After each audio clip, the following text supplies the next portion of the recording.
the star in the east to appear so he could go see the king. He had sold everything he owned so that he could give this baby king 3 valuable jewels as a gift. That was when he first saw the tiny spark on the horizon. He watched it grow larger and larger as it rose into the sky. Flashes of light surrounded the newborn star. It's the star. I need to leave right away. Artaban's 3 friends had said they would wait for him only 10 days. After the first sighting of the star, he knew he must hurry to meet them in Babylon, or they would leave to find the king without him. Barely stopping for food or drink, he made his way carefully over rocky mountain passes and swirling rivers. On the 10th day, Artaban knew he was still 3 hours away from the meeting up with his friend, when suddenly he saw something in the road. Help me. Artaban saw that without stopping to help the injured man, he would not live through the night. If he helped him, Artaban knew he would be too late to meet his friends at the temple. He knew he could not leave that man without helping him, so he bandaged him up and gave him some bread and water.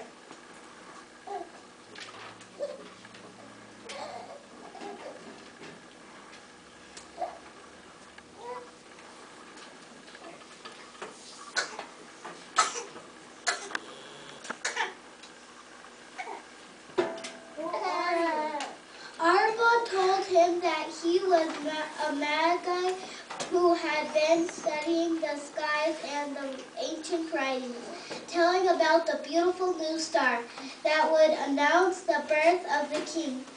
He had seen the star and was heading to Jerusalem to find him. I have nothing to repay for kindness, but our evil prophets, the Messiah has been born in Bethlehem, not in Jerusalem. That's where you need to find him. Thank you. Leaving and thanking the man, Artaban hurried off toward the temple, searching for his friends. Artaban feared he had missed them. Under a rock in the temple, Artaban found a note.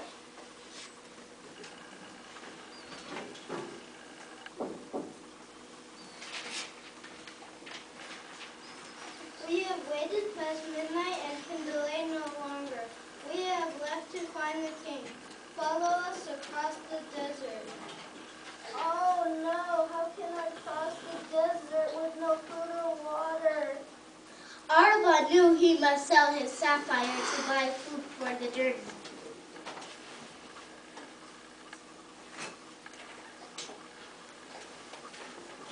What can I tell you? I need some food and water for my journey.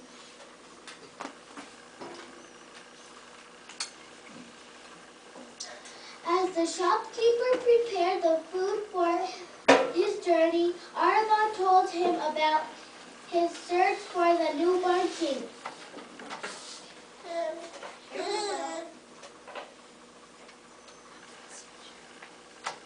God bless your journey. I hope that you find what you're looking for.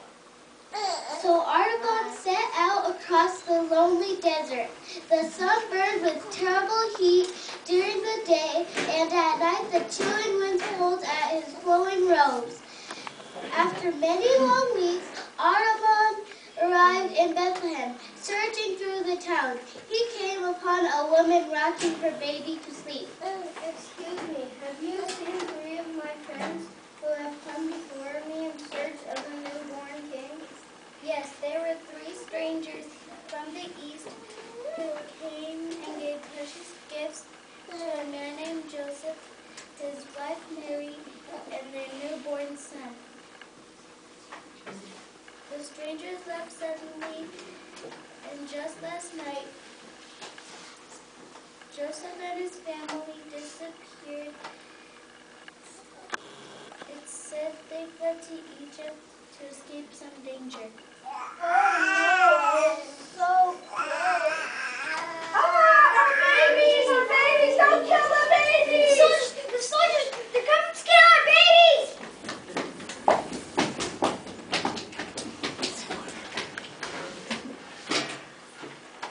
Step inside! There's no one in here but me.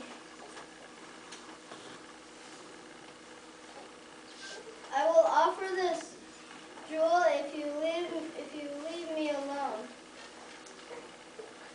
March on, there's no children here. Artaban was heartbroken. He prayed to God to forgive him for lying and for giving away the gift that was to be for the king. He wondered if he would ever be worthy enough to see the king. Because you saved the life of my baby, may the Lord bless your journey. Artaban decided to leave the next morning to follow the baby king and his family to the land of Egypt. Month after month and year after year, the other wise men searched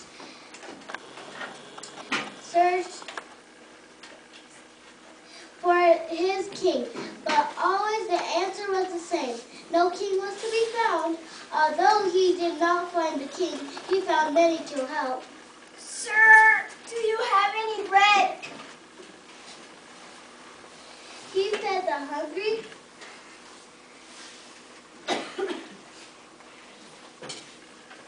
Thank you. I will cook. Do you have a cloak to give me? He brought clothes for the poor.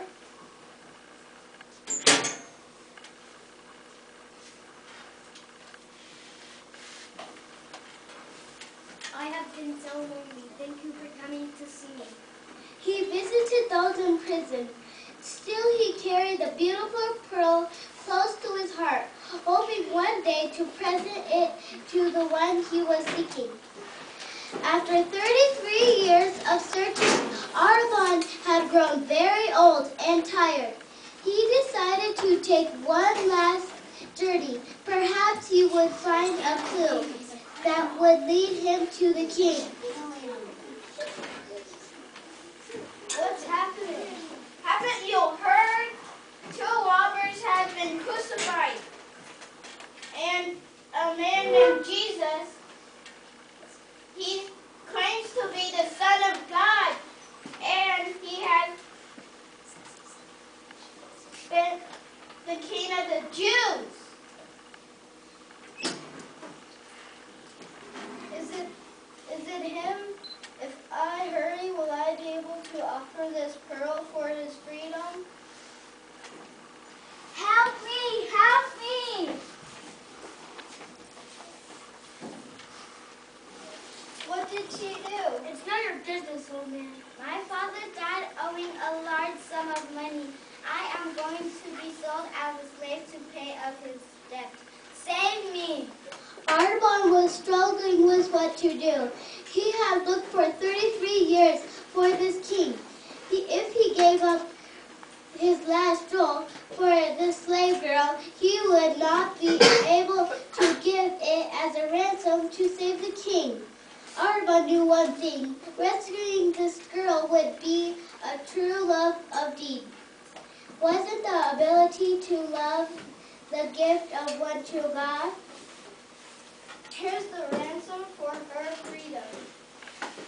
Take her. You look like you need a slave girl. What's wrong? How can I help you? Then Artaban hears a voice speaking to him. Artaban, you have been a good and faithful servant.